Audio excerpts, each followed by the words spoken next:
Pas 5 ditës shëreshje intensive, përmbytjet kanë përfshirë sipërfaqe të mëdha toke dhe qindra banesa në disa zona të vendit. Sipas të dhënave paraprake, mbi 13.000 hektar tokë bujqësore dhe rreth 1.500 shtëpi janë të përmbytura, ndërsa qarqet e Durrësit dhe Lezhës mbeten më të goditura nga kjo situatë. Në fshatin Miliska, në njësinë administrative Thuman, banorët përballen me një situatë kritike prej 4 ditësh. Qarja e argjinaturës së lumit të Droj ka sjellë prurje të mëdha uji, duke përmbytur qindra hektar tokë bujqësore dhe një numër të konsiderueshëm banesash. Niveli i ujit mbetet i lartë, duke e bërë të pamundur kthimin në normalitet për shumë familje. Një pjesë e banorëve janë detyruar të kalojnë natën jashtë shtëpive, ndërsa të tjerë ndodhen të izoluar brenda banesave të rrethuar nga uji.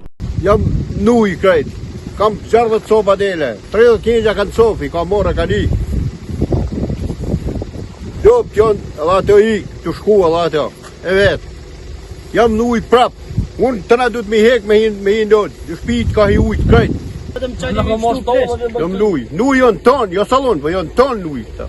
Komplet si lagje, i kena thmit nuj, plesht nuj. Së në gaj me hi shofer, edhe me të qato, zërë fikse me të qato, pa të mshita, nuk e di pëse pronë. Me shukat e vlora, shok, se me pro këto, 4 vetë ka nërë, ajo e, komunë, se ka e në ati. Ata u bin thirrje institucioneve që të ndërhyjnë me ndihmë urgjente, si dhe evakuimin e familjeve të rrezikuara, ashtu edhe për sigurimin e ndihmave ushqimore dhe mbështetjes logjistike. Ndërkohë, autoritetet vendore dhe strukturat e emergjencave civile vjojnë monitorimin e situatës, ndërsa pritet që ulja e rreshjeve të sjellë përmirësim gradual të nivelit të ujit në zonat e përmbytura.